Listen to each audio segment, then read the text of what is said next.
Hello, everybody. I would like to welcome you to this webinar for the Voices of Faith Chorus Musical Pilgrimage to the Holy Land. We're very excited as Music Celebrations International to sponsor this exciting pilgrimage and musical experience in the land of the Bible.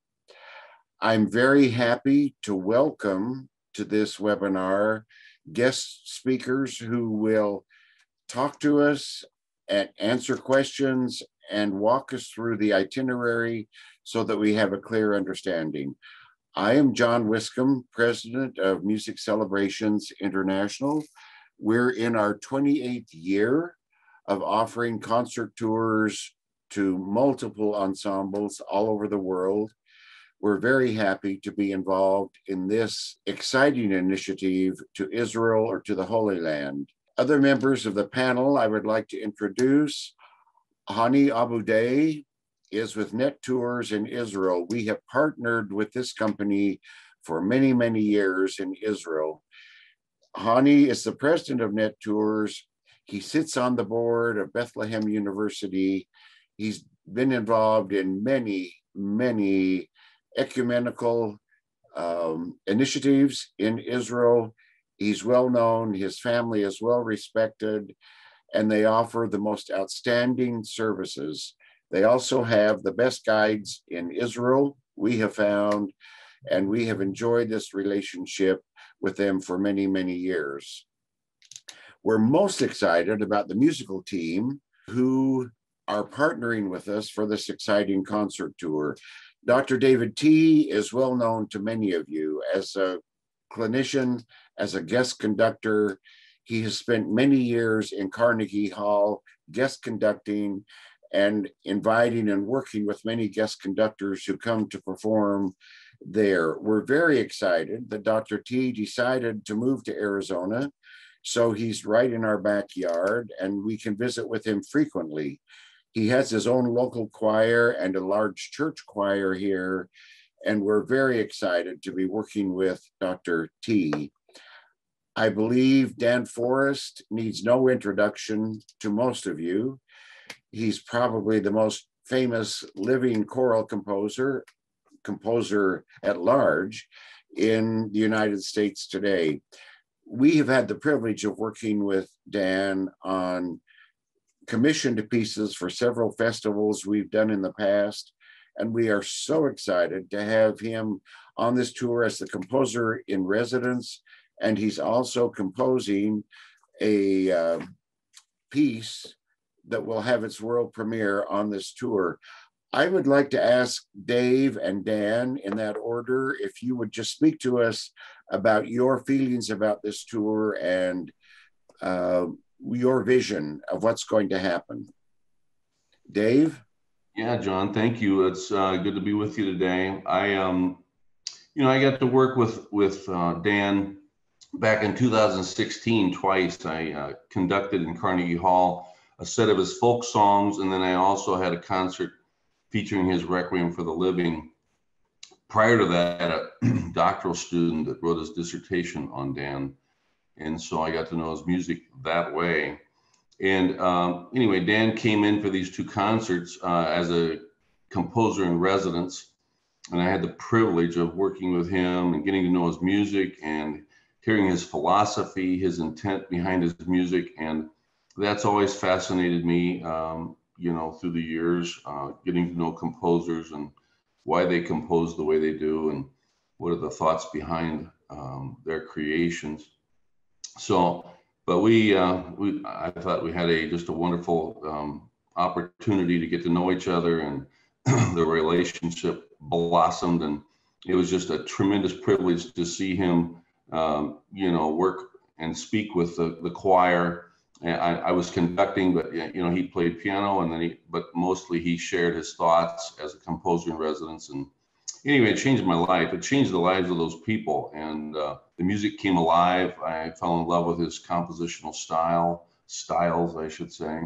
And so I thought, as I got to know John and Luke Wiscombe in the company Music Celebrations International, and we were talking about doing faith tours that especially this one to Israel, and getting it kicked off with a special event that I thought it'd be a wonderful opportunity for the people across this nation who know Dan so well and his music to come together, form a choir where we could perform along the paths where Jesus walked and preached and taught. And so it was very exciting for me. I'm very much looking forward to this endeavor.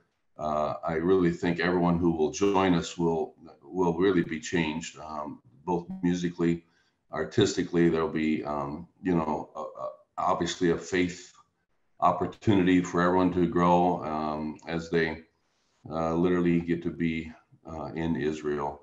So, yeah, that's kind of the background for me, and it's very, very exciting for me to be a part of this as artistic director.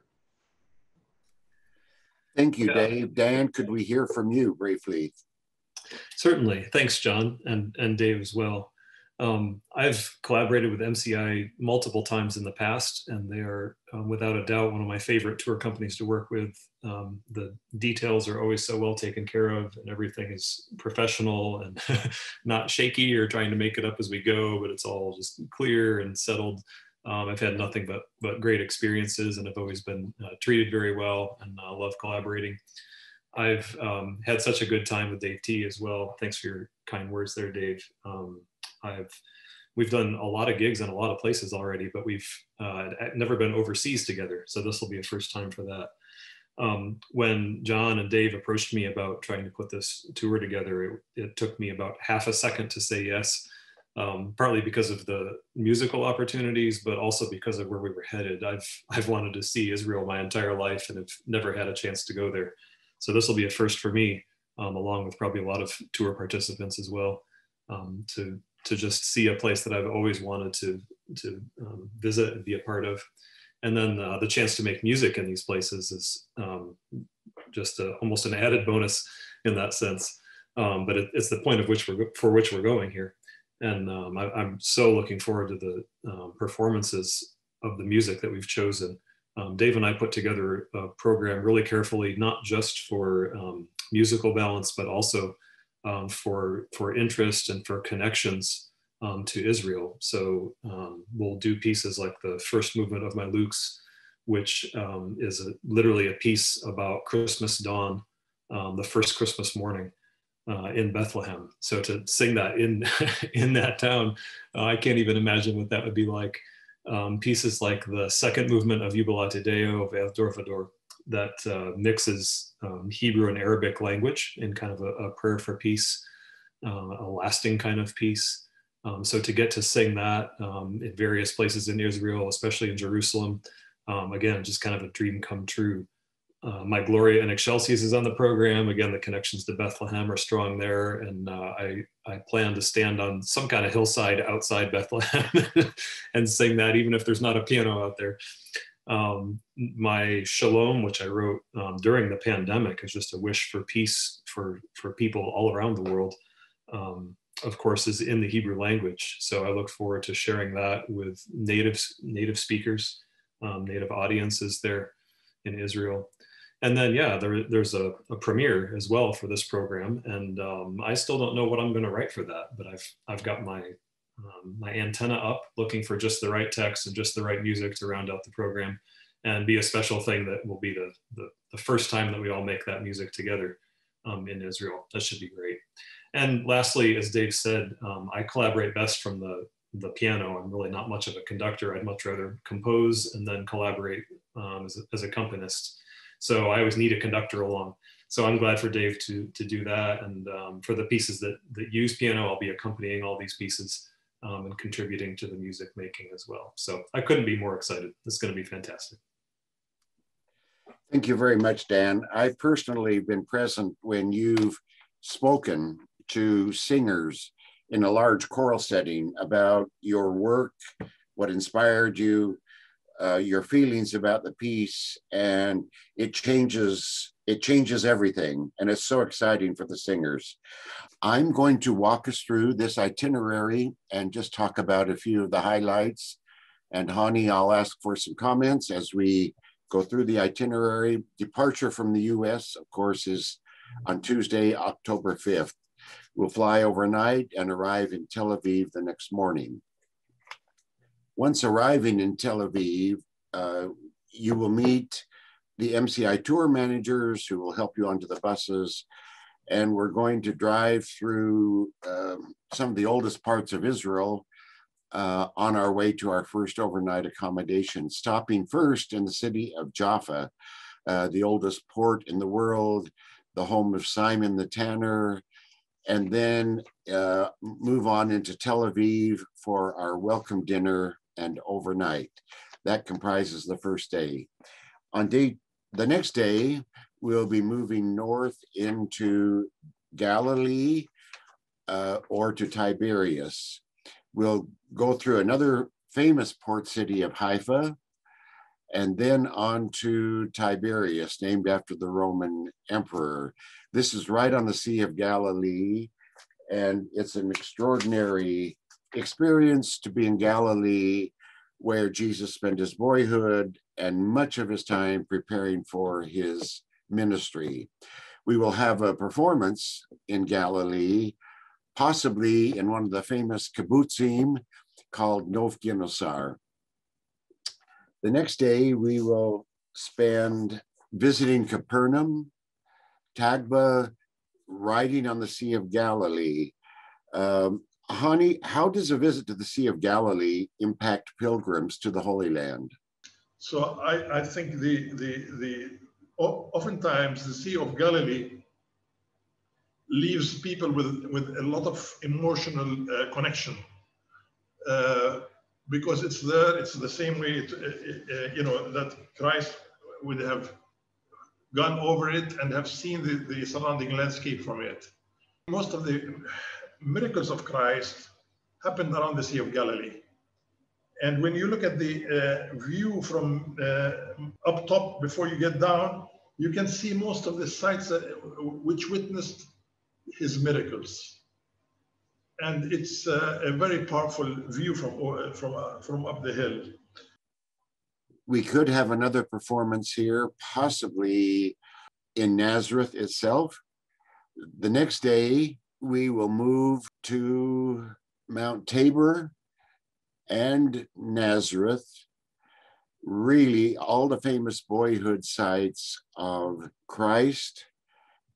And you'll feel very acquainted with the settings of many of the miracles, many of the sermons that Jesus gave, particularly the Sermon on the Mount, which will be overlooking the Sea of Galilee. This will be an outstanding day.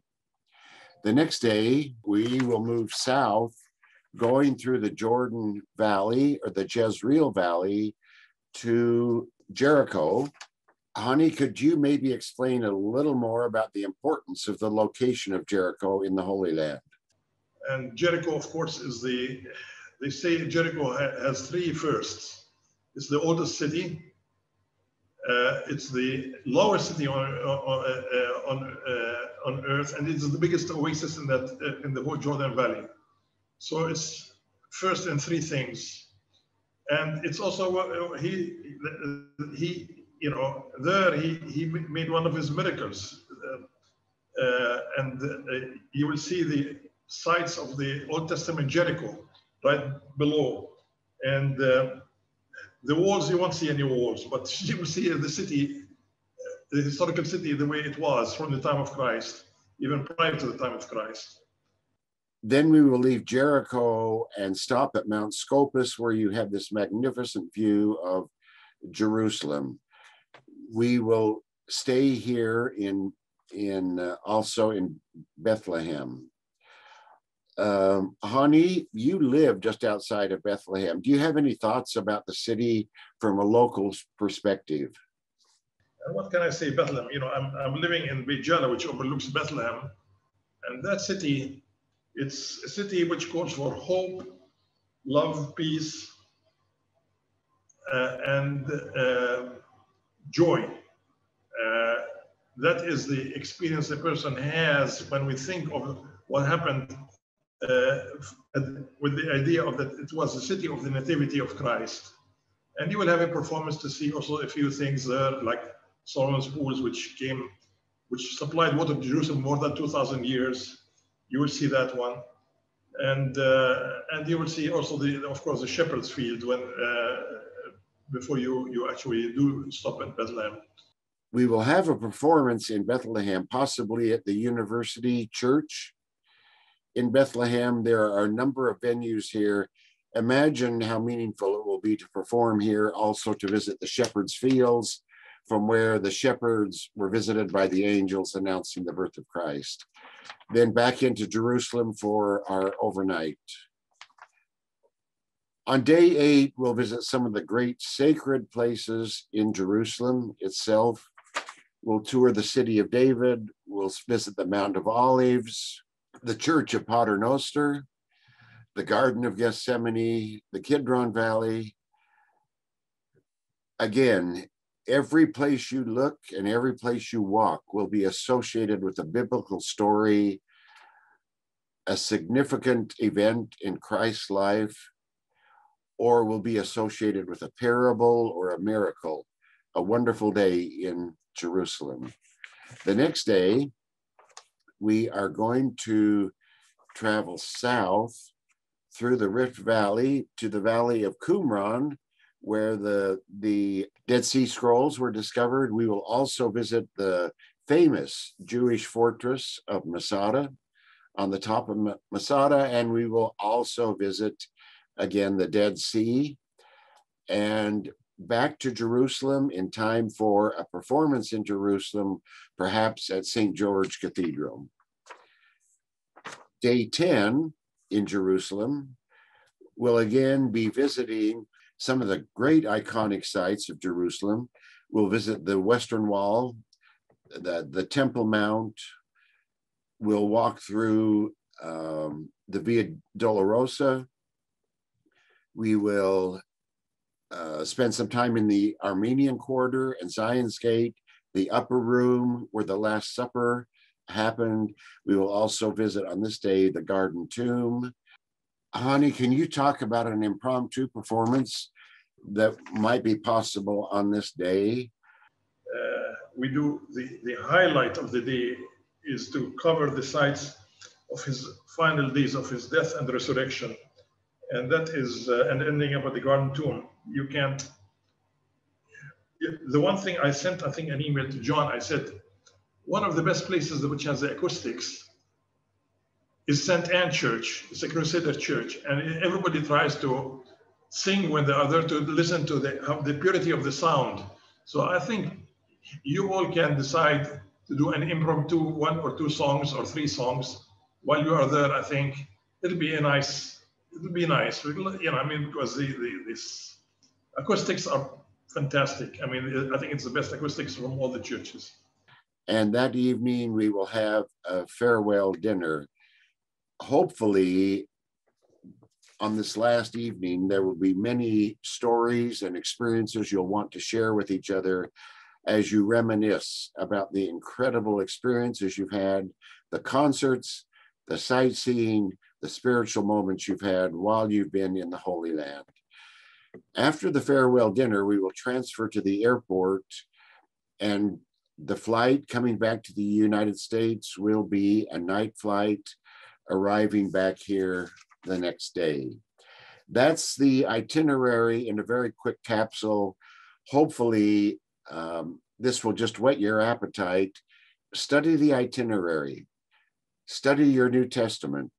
Be ready and be prepared to have incredible spiritual, educational, musical experiences on this musical pilgrimage to the Holy Land.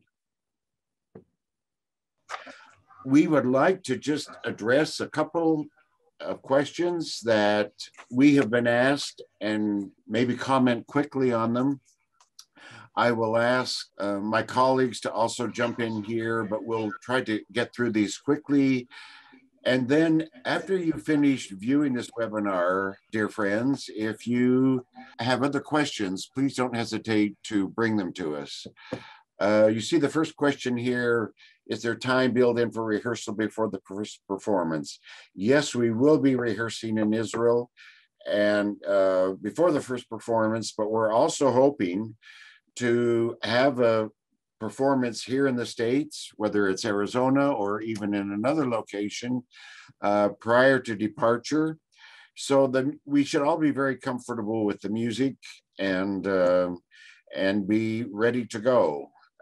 Dave is a master at getting a large chorus ready, and we have no hesitation about this schedule. Will we need to perform distanced and in masks? That's an unknown. We're hoping, and Hani will later address this, Israel is close to 80% vaccinated right now. They're going to be one of the first countries to open up towards the end of March, allowing international visitors. And we know that most airlines are now scheduling definite flights starting in April and May to Israel, knowing that things are going to be open. There will be rehearsal tracks available, and Dave and Dan will certainly have notes for rehearsal and to help us get prepared. It is possible to sign up after the April 1 deadline until the tour is filled, and filled will be defined by the capacity on the buses, but it will still be possible to sign up after the April 1 deadline. Hani, maybe just talk briefly about how Israel is responding to the pandemic and what you see as all the positive things happening there.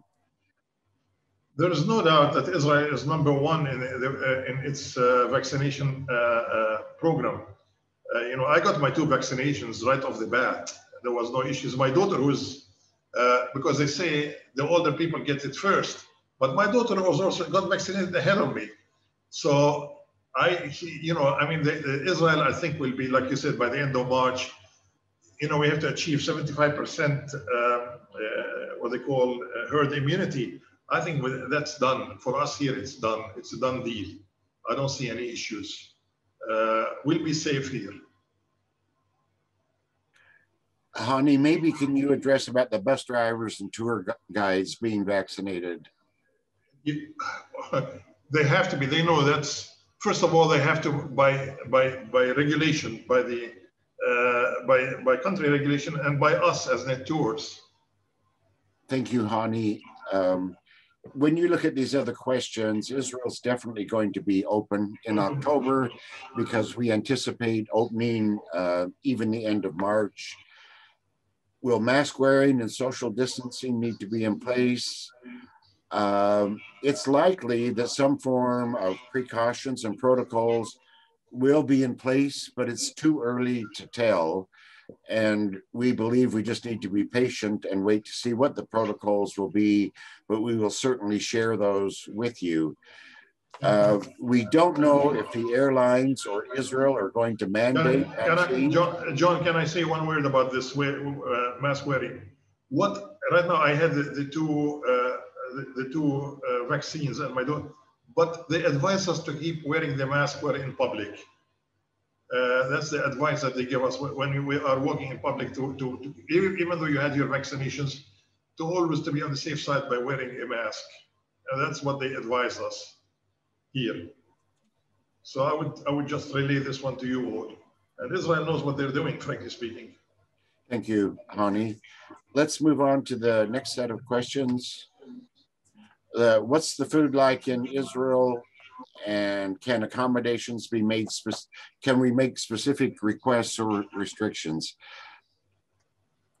My answer to this is, in hotels, most of the meals, breakfast and dinner, are buffet style. So there are choices.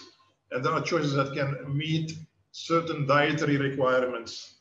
But also, if there's anything specific or restrictions, we should know about it ahead of time so we can pass the information to the hotel just in case.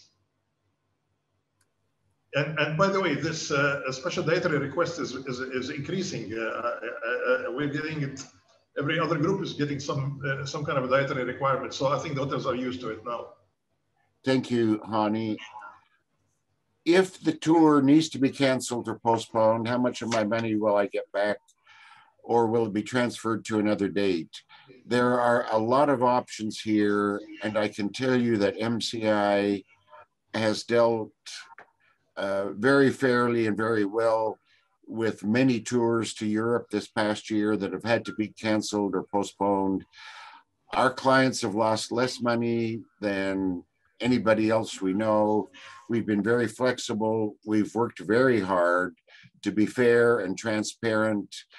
We also now are able to offer insurance that will cover contingencies. And I would like to ask my executive assistant, Carrie Young, if she would address the insurance issue right now. Thanks, John. Music Celebration strongly recommends our upgraded premium insurance that includes cancel for any reason. Cancel for any reason insurance has just recently become available to cover travel to Israel. So this is a huge benefit to everyone going on this tour. With CFAR, which is cancel for any reason, your investment is protected. And should you need to cancel for any reason that is not covered by insurance, you can file a claim and receive up to 75% of your non-recoverable investment.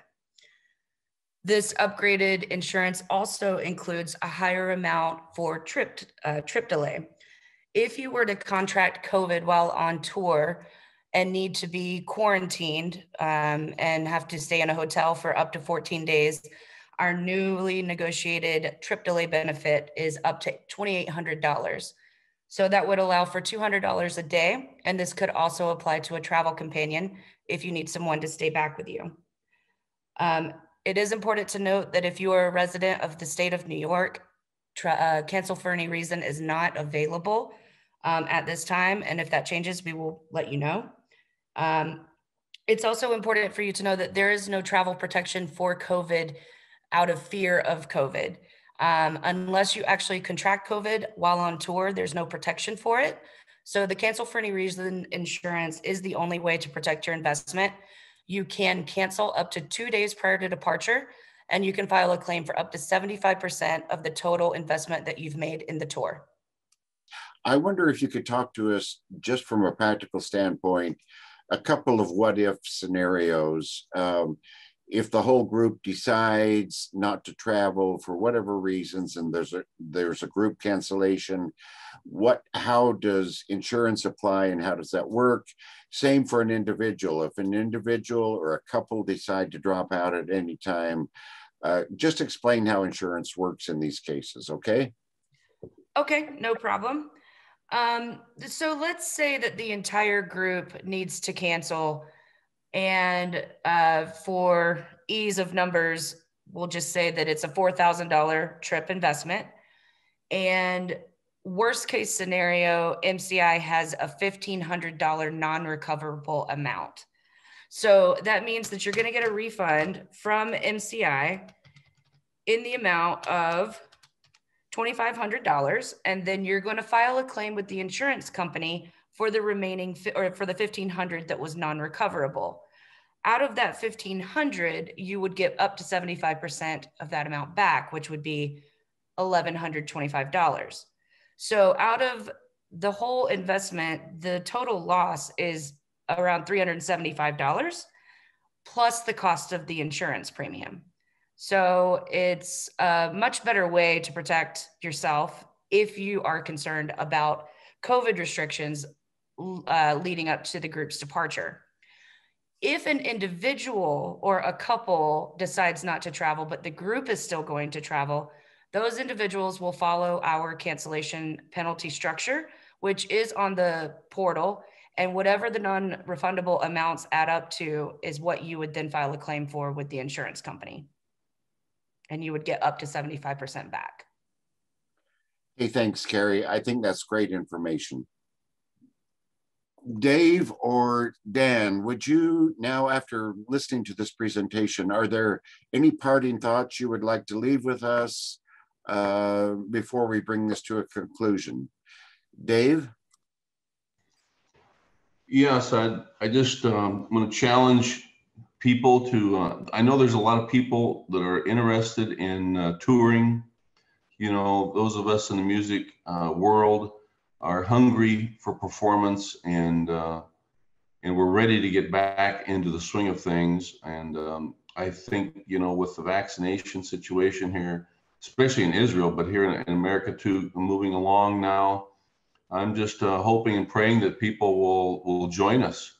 This is going to be a tour of a lifetime, and with quality people, with quality music, with quality musicians, and of course to be able to be inspired by the Lord Jesus Christ himself, and to perform in the arenas, in the venues in Israel, and to poignantly share that literature and perform it.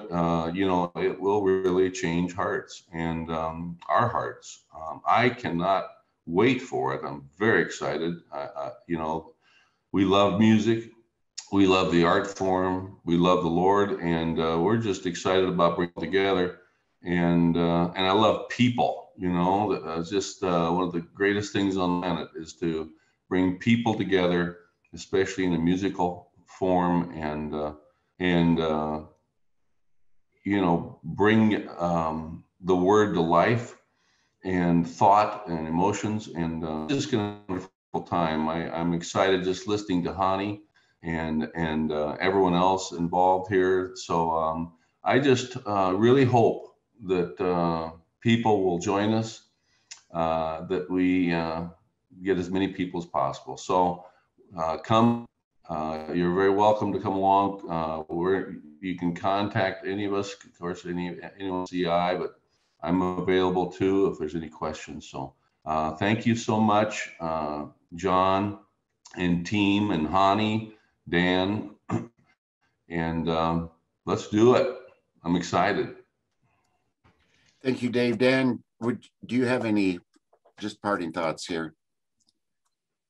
We are also going to make rehearsal tracks available for participants on the tour to learn their music before the tour even begins, so that we're doing a little bit less of learning notes at some of those first rehearsals and more of just singing together and really making music and interpretation type issues. Those rehearsal tracks will be available from Choral Tracks LLC, which is widely known for their quality work. And they will have individual tracks available for all of the pieces on a repertoire list, or they are also putting together a bundle where for a reduced price you can buy the entire repertoire that we'll be performing on the concert, and then be able to rehearse that on your own or with your own choir, depending on how you're attending. So that'll give us a head start on rehearsal as well. And we'll definitely send out those links and make it available for everyone. And I'd like to say too that, and ask and request all singers to please come prepared, take advantage of these rehearsal tracks. They're wonderful tools of learning, but the more prepared you can be, the better our music making will be. And so I just ask you to please do all that you can to know your music, and to be able to look up and allow me to conduct and guide us through the music. We want this to be an exciting event, and it really comes down to how well we know the literature. So thank you for your efforts on that. I would like to thank all the members of the panel for your contributions, and for not only just now, but what you've done previous to this webinar to put this tour together, select the very exciting music. I can't think of a more exciting coalition right now than these two fine musicians, Hani in Israel, and with MCI, you have one of the most highly respected tour operators in the musical touring world. We've been around for a long time. We're stable. We have the financial resources to see this through and to make sure that everything is delivered as promised. We look forward to welcoming you to join the tour and to working with you once in Israel, walking in the footsteps of Christ and singing and performing in these very sacred places. Thanks to all of you.